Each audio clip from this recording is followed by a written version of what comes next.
You're listening to The Horse Race, written and narrated by Leona Urbansky, brought to you by Mythweaver Books.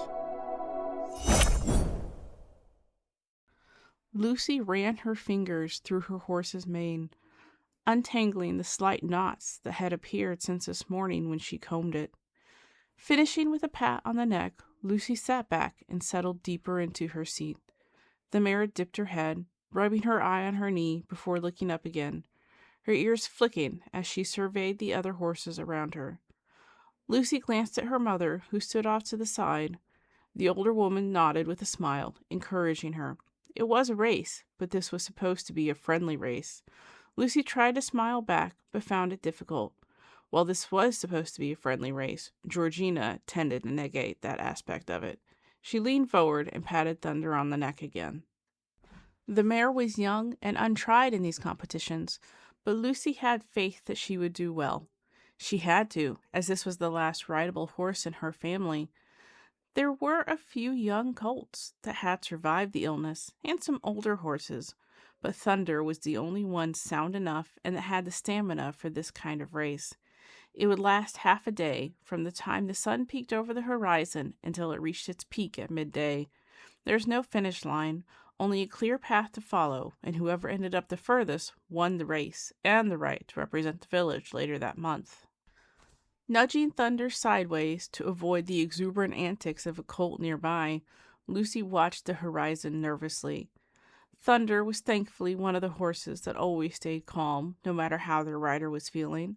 While some riders would see this as a fault in the horse, Lucy was always thankful for it. She did sometimes mourn her old horse, Lucky, who had succumbed to the illness last fall, but she was still grateful for this opportunity. Thunder yawned, shaking her head and making Lucy chuckle. Calm indeed.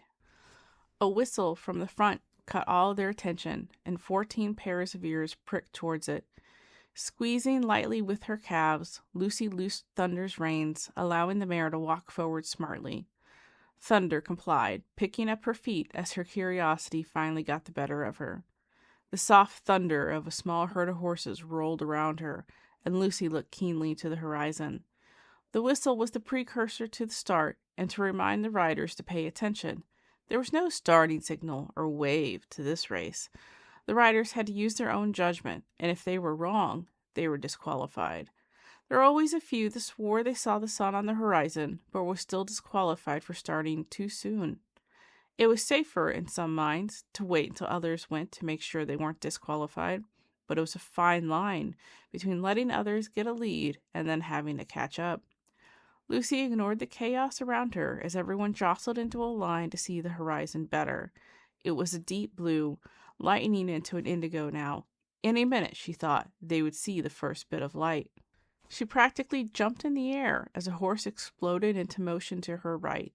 A sharp whistle immediately disqualified them, and the rider drooped in disappointment. Sometimes they would argue, but most knew that was a fruitless cause. The judges were the final call, and when the race began, no one else. There were 2 more eliminations before Lucy saw the first glimmer of daylight. Glancing around, she saw Georgina had seen the same thing and was already cueing her gelding forward, pulling into a canter. Lucy groaned, but urged Thunder forward as well, asking for a long-strided canter, not the frantic gallop that the rest of the crowd began to take on. There were no harsh whistles disqualifying them, and Lucy let out a sigh of relief.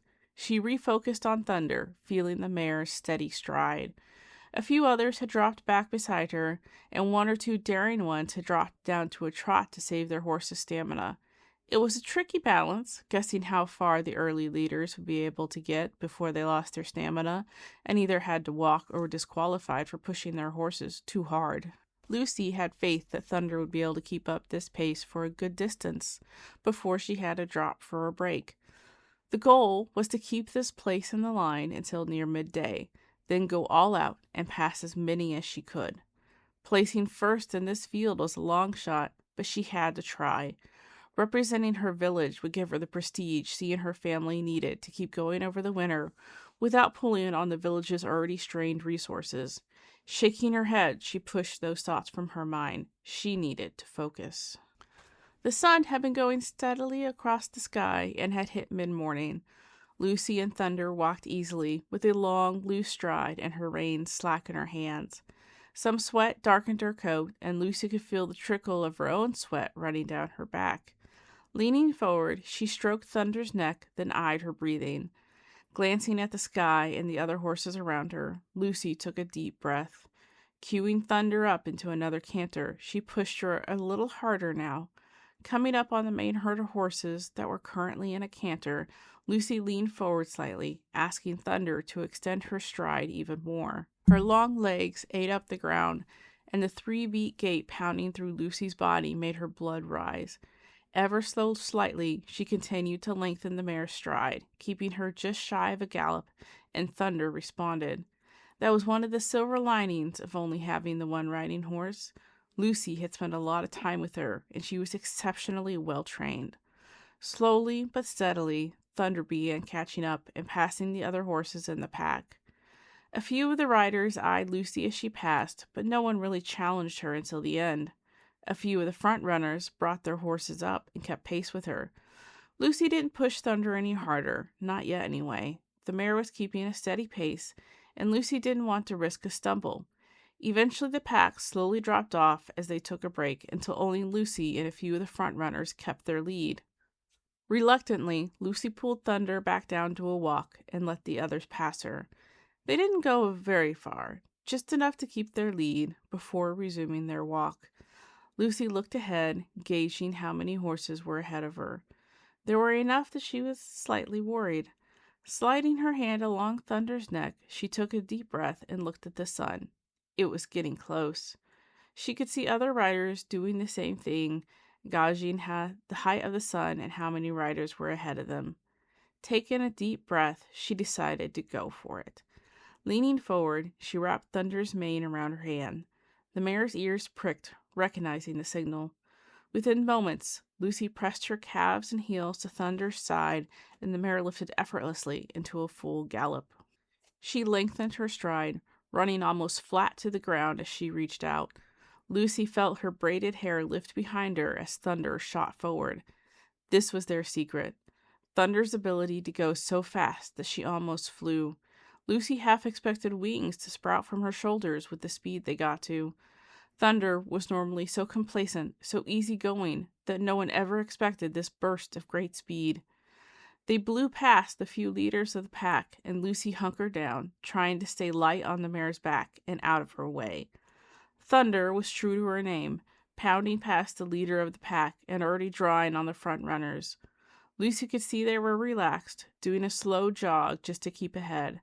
A few were paying attention and heard the hoofbeats, but when they looked back, Thunder and Lucy were already beside and then passing them. Soon there were only 2 horses ahead of them. Lucy looked up into the sky. It was almost midday. Thunder was starting to breathe heavily, but the hours of endurance training they'd gone through was paying off. "Let's get them," Lucy whispered, her head practically pressed to Thunder's neck. With a snort, the mare put more effort into her stride, and Lucy felt they were flying. The horses' feet were in the air longer than they were on the ground now. Thunder soon passed the rider in second place, who whipped their flagging horse to try to keep up, but failing to do so. Finally, it was between Lucy and Georgina, just like Lucy had predicted.